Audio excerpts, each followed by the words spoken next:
피싱! 안녕하십니까 앵글러 여러분, 리미트입니다. 자, 현재 시간은 여러분들 5시입니다 제가 아침 일찍 이렇게 필드를 찾아서 나왔는데요. 전 영상에도 제가 잠깐 낚시를 나가면서 짧게나마 이제 낚시를 진행했는데, 잉어가 굉장히 많았던 자리들이 이제 빠지고 베스가 들어오기 시작을 했습니다. 그래가지고 오늘 이렇게 일찍 나와서 올해는 아니고 제가 평인이다 보니까 한 오전 정도만 낚시를 진행할 거고, 해가 뜨는 시각은 오전 5시 22분입니다. 네, 아직 한 20분 정도, 30분 정도 남았거든요. 그 시간 동안에 제가 좀 정비 좀 하고 나가보는 시간을 가질게요. 렛츠고.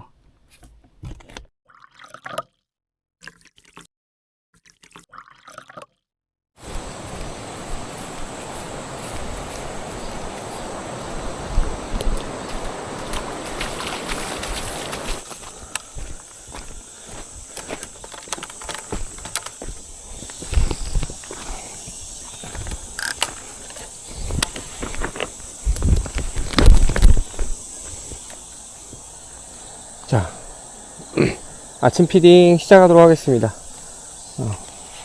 생각보다 해가 일찍 떴네요. 아, 잉어가 들어와 있네 또 아직도. 와, 물이 벌써 금세 찼네요. 하룻밤 차이에 벌써 금방 물이 찼습니다. 지금 표층 라이징은 아직까지는 없습니다. 제가 들어온 지 한 5분 정도 지났는데 아직은 안 보이고, 빠르게 갈게요.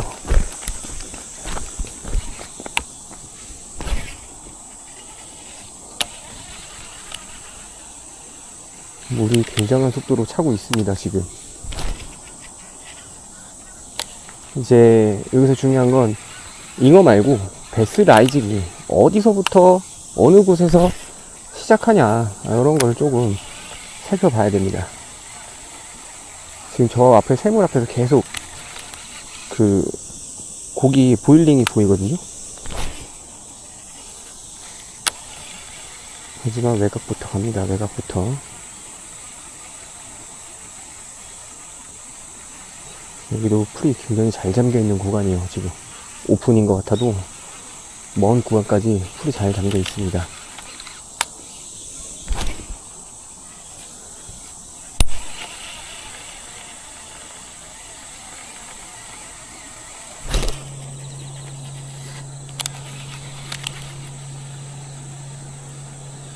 자, 바이트로 어디서 하는지 봅시다. 물이 차서 지금 스팟이 바뀌었어요. 스팟이 옮겨갔는데,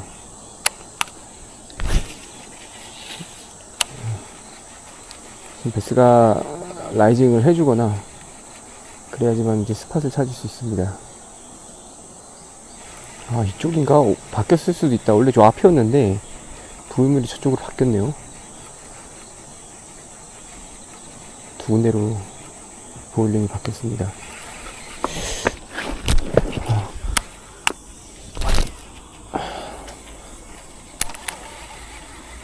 저쪽에도 아까 보일링이 계속 있었는데, 이런 것도 굉장히 도움이 많이 된다고 생각을 해요. 이게 베스 라이징인지 아니면 잉어 라이징인지 확실히 조금만 구분을 할 수 있다면 확실히 도움이 되는 것 같습니다. 불필요한 곳에 던지지 않아도 된다라는 점이죠. 처음엔 구분하기는 굉장히 어려워요. 저도 굉장히 아직도 좀 헷갈리는 부분이 많은데, 잉어는 바다다다닥 이렇게 철푸덕 거리고, 베스는 손바닥으로 물을 팍 치듯이 한 번 빵 해주고, 아니면은 그 옆에 이제 베이트 피쉬가 탁탁 도망가는 게 보입니다. 퍽 소리 나요. 이런 식으로 이렇게 해가지고 물을 탁 한번 때려보세요. 그러면은 퍽 소리가 나거든요. 그거는 베스 바이트라고 이제 조금 확신을 지을 수 있습니다. 막 요란하게 하지 않습니다. 뭐 상황에 따라 다를 수는 있겠지만은,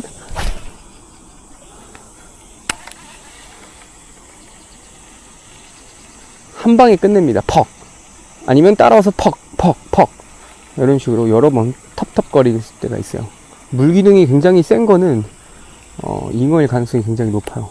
그래서 지금 잉어가 조금 이제 들띄워주면은 이제 샘물 앞쪽 계속 공략을 해볼 수 있는데, 놓치면 안 됩니다. 계속 그래도 한번 쳐봐야 돼요. 저기 뭐가 있나봐요. 계속 걸리는데. 끌어주다가 폴 이런 식으로 바닥 둬볼게요. 여긴 폴링 주고 또 다른 데를 이렇게 살펴보세요. 계속 멀티플레이를 계속 해줘야 됩니다. 또 어디서 또 피딩을 하는지 확인을 해야 돼요. 그리고 만약에 여기서 피딩하고 저기서 피딩을 하고 앞에서 피딩한다, 그럼 이 바운드 삼각형을 그려 놓는 겁니다. 네, 그래서 그 범위만 로테이션이 계속 돌아가면서 쳐주는 게 가장 좋아요. 왜? 그 라인이 굉장히 좋은 조건, 환경, 뭐 스트럭처, 아니면은 물골, 아니면은 먹이 활동, 뭐 베이트 군집체가 굉장히 좋다라는 뜻이거든요. 또한 수온이 받쳐주는 거고. 그래서 이 피딩 흔적을 잘 마킹을 해놔야 됩니다. 눈으로. 잡은 위치면 더 좋고요. 잡은 위치면 더 좋습니다. 그거는 완전한 확고한 지점이 되거든요. 지금 아직은 못 들어온 것 같습니다. 아직 못 들어온 것 같고, 이제 라이징이 시작되는 지점에 총알 장전 해놨다가 들어가야 될 것 같아요.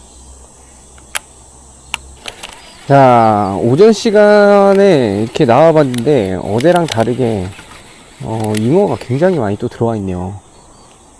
여기서 한 10분 정도 좀 더 지켜보고, 저 친구들이 조금 빠지면 그때 베스가 들어온지 확인을 좀 해봐야 될 것 같아요. 완전 또 다른 변수가 생겼습니다. 잉어가 없을 줄 알았는데, 잉어가 보통 산란을 3일 내지 5일이면 끝나는데, 근데 이제 그 필드의 개체 따라서 길게는 이제 모든 잉어가 산란을 한꺼번에 한 번에 같이 하는 게 아니기 때문에, 보통 잉어 같은 경우는 5월에서 6월까지 이제 산란을 이어가긴 합니다. 근데 이제 대형댐일 때는 2차, 3차 산란까지 진행을 하면서 7월 중순까지도 한다는 이야기가 있어요.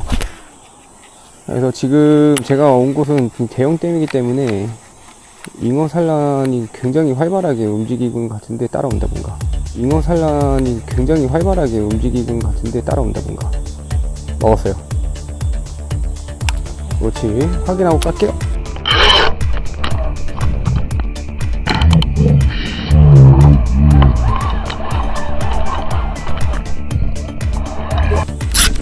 오케이, 나이스. 여러분, 이거죠. 뒤에 뭐가 따라오는 거 봤어요.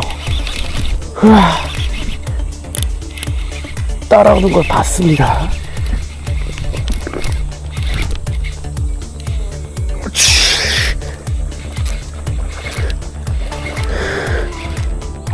나이스 피쉬.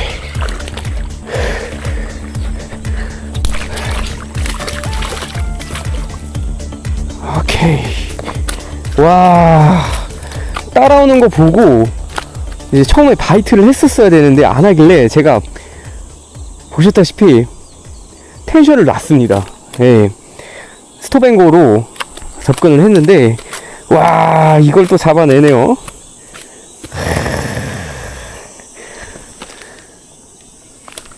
완벽했습니다.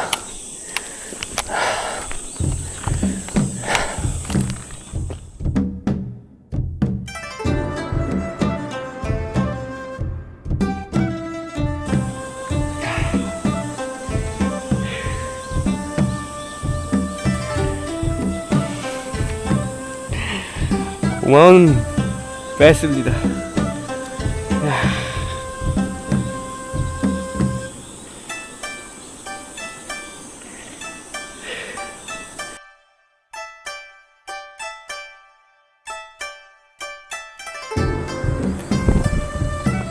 자, 잉어가 사이드에서 지금 뛰는 걸 계속 목격을 하고, 저쪽에서 잉어와 다른 라이징을 확인했습니다. 그래가지고 캐스팅을 하고 트위칭을 줬는지 아마 줬을 거예요. 탁탁 주면서 시선 유도를 한 다음에 이제 리트리브를 끄는데, 뭔가 뒤에서 루어 아닌 파장이 보이는 거예요. 뭔가가 따라오는 느낌? 그래가지고 거기서 텐션을 썬바를 눌러서 텐션을 바로 놔줬어요. 근데 안 내려달랄까 베스가 따라오는 게 확실했는지 로드를 탕 살짝 튕겨주길래 텐션을 유지하고 딱 보니까 쭉 로드가 내려가는 겁니다. 그래가지고 힘차게 훅셋을 해가지고 잡아낸 멋진 베스입니다.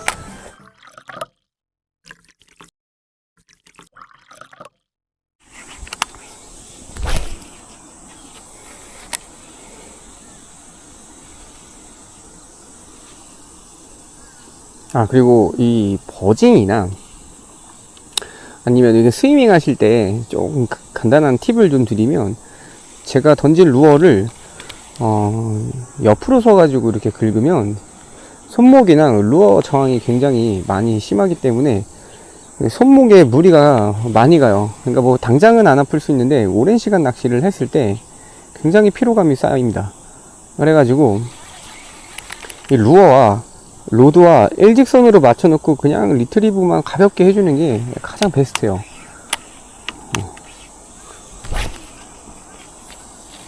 조금 이렇게 그냥 일자로, 그냥 내 루어 던진 곳에 팁을 그냥 맞춰주시고 일자로만 감는 게 가장 효율적입니다. 편해요, 편해. 그리고 훅셋, 챔질 하실 때 위로 채는 습관을 조금 안 하는 게 좋다고 생각을 해요.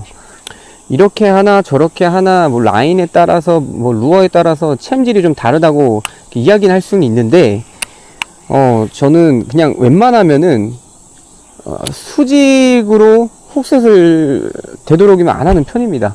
그리고 이제 뭐 저희 이제 초보자분들 가르쳐주는 할 때도 이렇게 하진 않아요, 웬만하면은. 그 이유가 가장 조금 대표적인 사례가, 이렇게 훅셋을 했을 때 만약에 숏바이트 나거나 제대로 입질이 안 들어온 상태에서 훅셋이 돼버리면은 루어가 전통으로 우리 앵글러한테 날라와서 되게 위험해집니다. 근데 만약에 놓고 요쪽으로 했다면 로드가 저쪽으로 가기 때문에 루어가 그래도 저 방향으로 나가거든요. 그래서 그 점이 일단 1차적으로 굉장히 중요한 부분이라 생각을 하고, 근데 만약에 여기서 이제 뭐 풀이 이렇게 있다, 여기 캐스팅을 했는데 이렇게 까야 되는 부분인데 이렇게 까면 풀에 이제 라인이 닿으면서 이제 데미지 감소가 될 거 아니에요. 그럴 때 그냥 이쪽으로 까주면 돼요. 옆에 공간이 활용이 다 돼 있다면 좌측이나 우측 그쪽으로 훅셋을 해주는 게 가장 좋고, 할 수 없이 요 공간만 있다 하면은 그때 위로 수직으로 훅셋을 해주는 게 가장 좋습니다. 방금 말했다시피 첫 번째는 안전입니다. 안전. 그리고 두 번째는 캐스팅을 한 다음에 먹었어요. 요렇게 훅셋을 하고 요렇게 계속 유지하는 경우가 굉장히 많은데, 이렇게 하면 정말 안 좋은 이유가 뭐냐면, 대상어종을, 특히 우리 베스를, 얘네는 누가 가르쳐주지 않는데도 바늘터리를 굉장히 잘해요. 로드가 수직으로 상승하는 순간 위로 올려, 이게 라인이랑 이제 로드 팁이 굉장히 높아지잖아요. 그러면 베스를 점프를 더 잘 뛰게 만들어줘서 바늘터리 위협이 굉장히 큽니다. 그래가지고 웬만하면 이렇게 까더라도 감아서 옆으로 랜딩을 해주는 게 안전하다는 거죠. 그리고 점프를 대비해서 팁은 허리, 사이드나 아니면은 언더핸드로 내려가지고 밑에서 이렇게 랜딩을 해주는 게 가장 좋습니다. 네. 그리고 파이팅 할 때 제압하기도 굉장히 좋고요. 뭐 그런 이유가 있습니다. 그래서 저희 이제 딸내미 낚시 가르칠 때는 절대 위로 못 가게 합니다. 일단 안전해야 되니까, 다치면 안 되니까.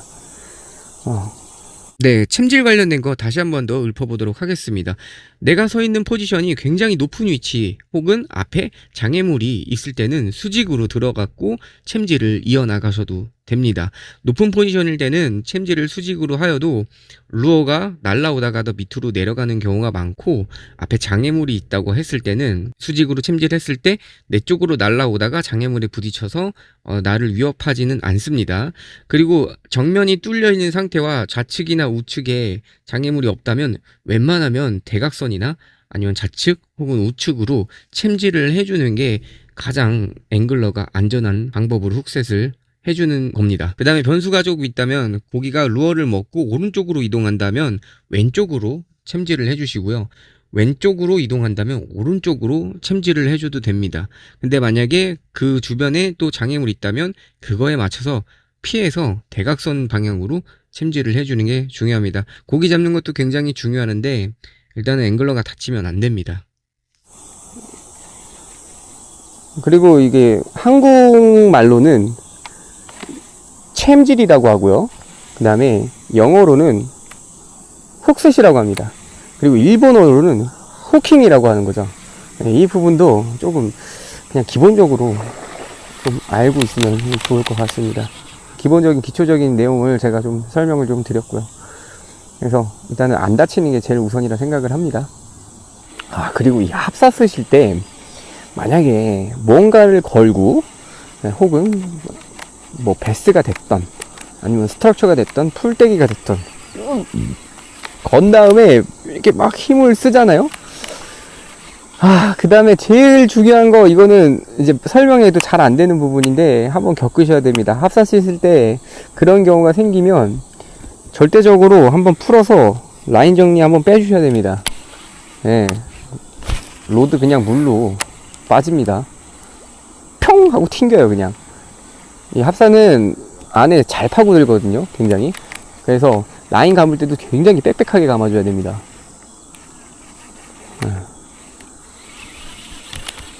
탁 이렇게 손목도 다치고 되게 위험해요. 하나 더 설명을 드릴 게 있어요. 제가 또 이제 브레이크 세팅 관련된 내용이 상당히 많은데 이 부분에 대해서 조금 여러분들이 알아주셔야 될 내용이 조금 있습니다. 그게 뭐냐면 이쪽에 있는 거 있죠.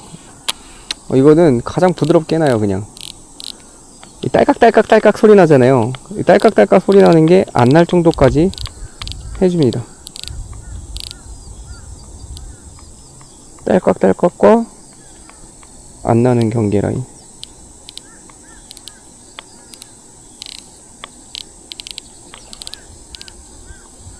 안 나거든요. 여기 나고 여기 나고 안 나고. 자, 여기 이 상태로 유지를 해줍니다.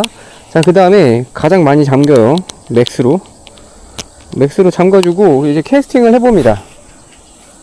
캐스팅을 하고 이제 비거리에 만족을 못하면 한 칸씩 내리는 겁니다.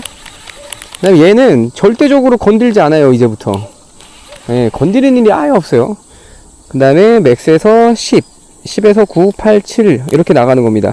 자, 근데 여기서 굉장히 중요한 내용이 있어요. 이 부분에 대해서는 다른 곳에서 설명하는 걸 잘 못 봤는데, 그 옆에 친구분이나 아니면 동행하는 이제 앵글러 파트너가 있을 거 아니에요. 파트너가 추천한 릴을 샀단 말이에요. 그리고 파트너가 릴 값 세팅을 똑같이 해줬어. 야, 지금 브레이크 이렇게 잠그고 메커니컬은 이렇게 맞춰가지고 칠해놔. 이런 식으로 했단 말이에요. 근데 친구는 잘 던지고 나는 이제 백이 엄청나게 많이 나는 경우가 굉장히 많아요. 그거는 뭐 캐스팅 문제가 있기도 하는데, 대표적으로 여러분들 이제 일행이나 친구분들 같은 경우는 캐스팅을 많이 하고 낚시를 오래 하셨던 분이잖아요. 그럼 이미 라인 소모가 돼 있는 상태예요. 그리고 여러분들은 캐스팅이 미흡하다 보니까 어떻게 라인을 가는 일이 굉장히 많아요. 그러니까 항상 우리의 스풀은 포화 상태예요. 포화 상태. 그 말은 이 라인이 스풀에 감겨있는 양에 따라서 여기 이제 브레이크 조절하는 게 달라지는 겁니다. 이쪽이. 이해가시죠? 저도 제가 원래 4를 놓고 써요, 여러분들. 4, 5를 놓고 쓰는데, 지금 이렇게 5로 놓고 던지면 저 백 바로 나요. 갈게. 이거 설명만 하자. 지금 제가 5에서 4를 놓고 던지면 저 이거 감당할 수가 없습니다. 절대적으로 감당할 수가 없어요. 네. 오히려 더 조심하려고 살짝 던지게 된단 말이에요. 그래서 무서워서 캐스팅을 못해요. 무서워서. 근데 만약에 이 라인이 조금 적당하게 감겨 있다. 그러면은 그럼 저도 많이 내립니다. 근데 많이 감겨 있다. 그러면은 올리셔야 됩니다. 네. 위쪽 숫자를 계속 올려 주셔야 돼요. 이거는 라인 감긴 거에 따라 다릅니다, 여러분들. 이해가시죠? 새로 감았으면 이제 처음에 하실 때는 저는 새로 감으면 팔로 놓거든요. 새로 감으면 팔로 나요. 그래서 이 조절하는 게 왜 조절을 해야 하는지 여러분들 이유가 있는 겁니다. 이유가 그냥 이렇게 맞춰서 써라, 이렇게 맞춰서 써라, 그냥 고정값이 없죠. 만약에 고정값이 정해 있다면 누구나 다 잘 던지고 아니면 누구나 똑같은 라인 상태가 계속 감겨 있다면 이게 숫자가 필요가 없는 거예요. 이해가 가시죠? 그러니까 이게 숫자를 표시할 수 있다라는 거는 조절을 하라는 뜻인데, 이 양에 따라서 스프레이 양, 라인의 양에 따라서 이거를 이제 계속 만져 주셔야 됩니다. 똑같이 가면 안 됩니다. 네. 그리고 왜 그러냐면 이게 감겨 있을수록, 많이 감길수록 원심이 더 커져요. 더 풀려나가는 속도가 더 빠르거든요. 여러분들. 그 부분에서 꼭 인지를 해주셔야 됩니다. 스풀이 두꺼워질수록 풀려나가는 속도는 더 강하게 풀려나간다. 그럴 때는 묶어놔야겠죠? 브레이크를. 그리고 스풀이 없을수록, 스풀이 얇아질수록, 라인이 많이 안 감기면 풀려나가는 에너지가 약하다. 원심이 소회전으로 하기 때문에. 그럴 때는 풀려놔야겠죠. 이 부분 완전 진짜 중요한 내용입니다. 이해 가시죠? 정말 중요한 내용이에요. 근데 난 이걸 설명하는 사람을 아직 못 봤어. 이 라인 감겨있는 양에 따라서 브레이크를 조절하라. 이거는 이 부분 진짜 완전 꿀팁이 아닌가 싶습니다. 그래서 저번 영상에도 제가 이 브레이크를 만지는 거를 디테일하게 보신 분은 있을 겁니다. 그게 이제 스풀 양에 따라서, 그게 이제 이 라인의 양에 따라서 조절을 해주셔야 되는 거예요. 그리고 오버헤드 캐스팅이 저는 많이 안 나가요 하시는 분도 있는데, 이것도 설명을 하고 가자고요. 10줄을 적당히 한 뺨 정도에서 빼줍니다. 한 뺨, 오버헤드 캐스팅 한 뺨 정도 빼줍니다. 좀 크게. 그 다음에 놓고 이거를 민다라는 느낌보다는 작용 반작용으로 하는 겁니다. 그리고 캐스팅 하실 때 손목이 이 손목 구조에 따라 달라요. 손목이 이렇게 놓으면은 여기 손목 위쪽에 인대가 잡고 있어 갖고 더 안 내려가요. 근데 이렇게 놓으면 더 많이 내려가거든요.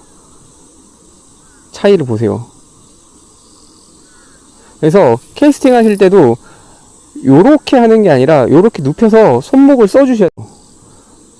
지금 보시면, 자, 요게 한계거든요. 근데 손목을 이렇게 트는 순간 가동 범위가 훨씬 커집니다. 그죠? 들을 수 있는 가동 범위가 훨씬 커져요. 그리고 스풀이 일자로 놓는 것보다 이렇게 눌러주면 브레이크가 좀 더 잘 걸립니다. 근데 저는 브레이크 라인 내용보다는 이 손목 운동 에너지가 다르다라는 거예요. 이 손목 운동 에너지. 그 다음에 중요한 거는 작용 반작용입니다. 여기서 손목을 꺾어주고 캐스팅을 하는데, 얘만 이렇게 하는 게 아니라 당겨서 앞으로 밀면서, 오른손은 미는 역할과 손목이 같이 작용하는 겁니다. 오른손은 꺾어 놓고 이렇게 앞으로 밀면서, 창 던듯이 밀면서 접었다가 밀면서 손목을 꺾어 주는 거죠. 근데 한 손으로 합니까? 아니죠. 작용 반작용으로 밀면서 손목을 놓고 얘를, 정말 중요해요. 저는 얘를 당겨줍니다. 이렇게 하면 안 돼요. 이렇게 하는 거예요. 이해 가시죠? 그러면은 캐스팅이 정말 시원하게 나갑니다. 그래서 우리 유튜브 질문 들어온 내용들, 예, 제가 거의 웬만큼 답변을 해드린 것 같습니다. 그리고 이 라인아이 쪽, 가이드링 쪽에 라인은 잘 들어간지도 확인해야 됩니다. 말이 너무 샜네요. 예, 뭐 알려드리고 싶은 게 굉장히 많다 보니까 이해해 주십시오. 그리고 이렇게 털어주는 이유가 좀 시끄럽게 하면서 그 루어에 붙은 찌꺼기 탁탁탁 털어내는 이유도 있어요. 네. 이 찌꺼기가 붙어 있으면 여러분들 베스가 잘 안 무는 것 같다라고 해야 되나요? 뭐 그런 느낌이 좀 있습니다. 그리고 캐스팅할 때 이렇게 하기도 하는데 이렇게 눕히기도 합니다. 네. 이렇게 눕히기도 해요. 이때는 일로 보내야 할 때, 이해가시죠? 여기서 일로 보내야 할 때는 손목이 이밖에 안 가. 인대, 아까 그 말한 인대 있죠, 인대. 잘 봐요. 이만큼밖에 안 가지. 근데 이런 걸 눕혀서 이렇게 하면 이렇게 더 갈 수 있다고. 그래서 내가 만약에 캐스팅이 바람 때문에 휘었다, 바람 때문에 휘었다 하면은 저기다 넣어야 되는데 자꾸 절로 가네? 그럼 일로 이렇게 빼주는 겁니다. 요렇게 이쪽으로. 그리고 라인 정리할 때도 이렇게 빼주고요. 라인 트랙이라고, 만약에 이렇게 해갖고 바람이 했어. 그럼 라인이 이쪽에 걸리잖아요. 라인 트랙이. 그러면은 루어가 간섭이 생기잖아. 그래서 라인 트랙 잡을 때는 손목을 반대로 쓰기도 합니다. 와, 이거 완전 또 꿀팁이야. 진짜. 요렇게. 이해가시죠? 그러면 라인 트랙이 여기를 안 받치고 절로 이쪽으로 받쳐져요. 라인 트랙 잡을 때. 아니, 요 정도면 그냥 진짜 많은 내용이 들어가는데 여러분 퇴근 해도 되지 않겠습니까?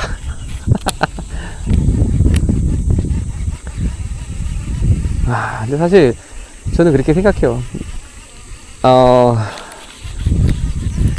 밥 먹는 거 좋다 이거야. 맛있는 반찬 대접해놓은 거 좋다 이거야. 근데 숟가락 뜨는지를, 젓가락질 하는지를 안 알려주면 그걸 어떻게 하냐. 그림의 떡인걸. 그렇지 않습니까 여러분들?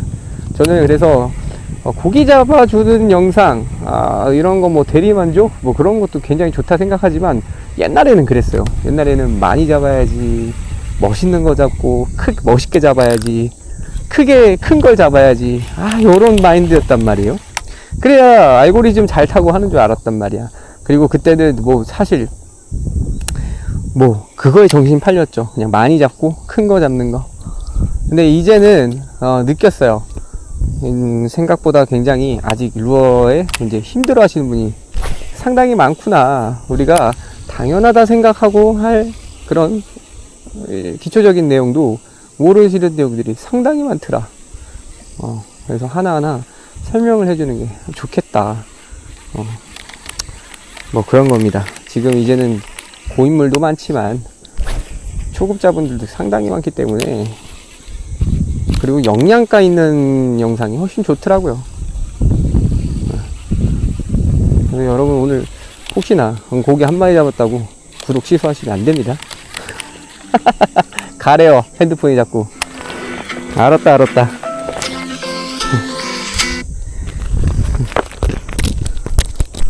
자, 여러분, 뭐,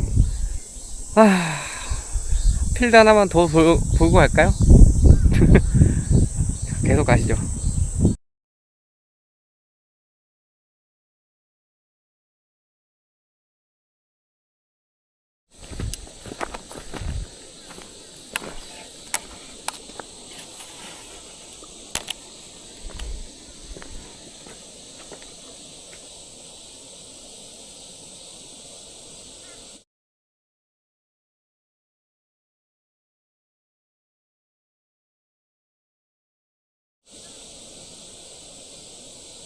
야, 바이트 했는데.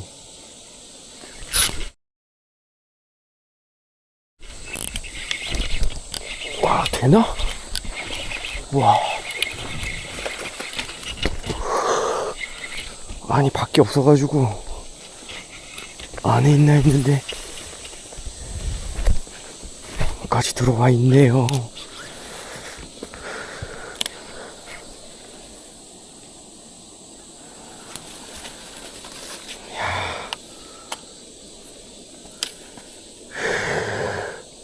어우, 사이즈 훌륭한데요? 야, 입도 깨끗하고. 야, 나이스. 한 46, 7 정도 나올 것 같네요. 야, 지금 바깥에 뒤지다가, 이 바깥에 너무 이상해가지고, 안 나오길래, 안으로 들어오니까 나오는데,